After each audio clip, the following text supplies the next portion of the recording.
When Monica was in the 3rd grade, a new principal came who wanted to make some changes. Sister Mary Elizabeth was tall, thin, and nervous. When she needed to smile, she needed a moment to remember how it was done. The new principal lacked casualness and small talk.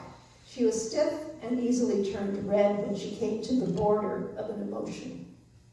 But she was good with numbers, the rules of grammar, and the canons of the church. The times were changing, and Sister Elizabeth was put in charge of keeping the old and conforming when mandated to the new. Children, Sister Mary Marks said to her class one morning, the 9:30 Mass on Sunday is meant to be a family Mass. As you know, we sisters get up early every Sunday and have our Mass in the convent. However, Sister Mary Elizabeth has noticed that there are very few parents coming to the 9:30 Mass. Monica felt squeamish. Her parents never went to Mass unless it was a big event, a wedding, a funeral.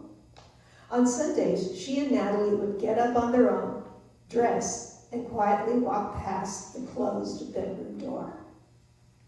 Her parents were Lamplighters, a club for adults that liked to dress up and hold dances. They often went to parties on Saturday nights. Drew, are you coming? His friends would call out from their cars as her dad mowed the front lawn of their house. Her mother would start getting ready right after errands and lunch. She wore curlers in her hair all afternoon.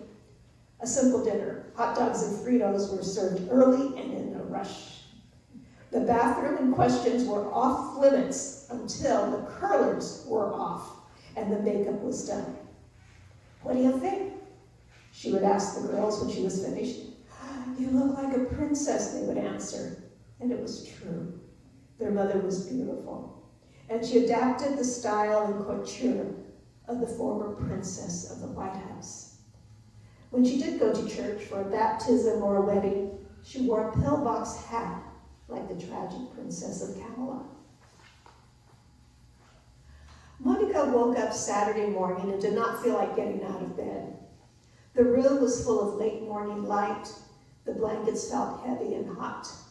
Instead of putting on her play clothes, pouring milk into her Cheerios with bananas cut into little circles, then running out of the house to see who was outside playing, instead of this, she was wondering, where's my dad? Is he driving home to work, running errands? The house was completely silent. None of her mother's albums were playing. No sounds of housework or telephone conversations. Natalie's bed was empty.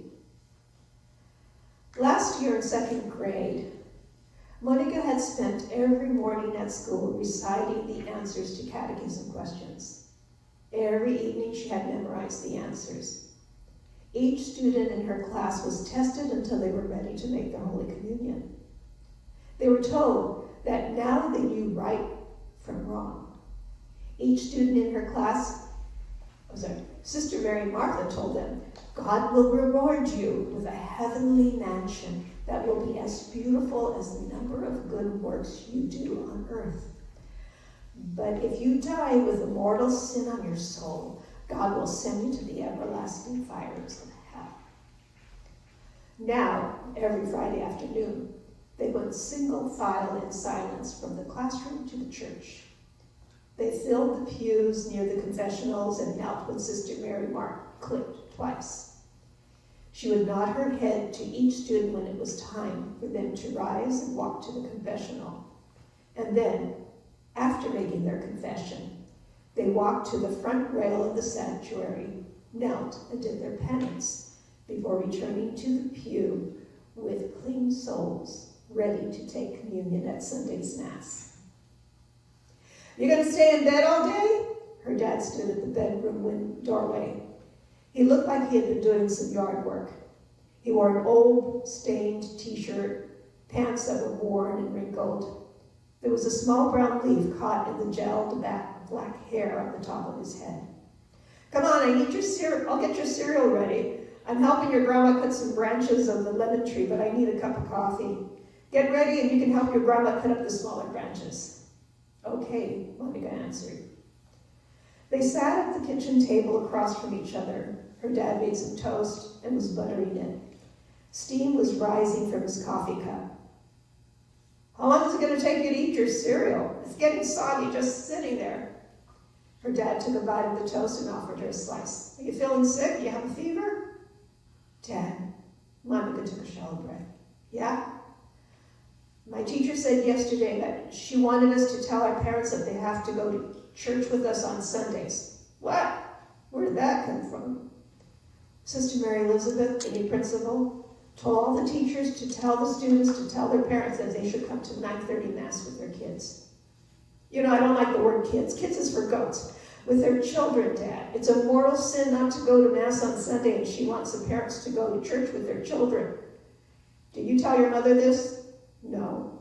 Well, that was smart. You know how she is about other people telling her what to do. Besides, she believes you're so holy that you're going to get her and the rest of us into heaven. Church or no church.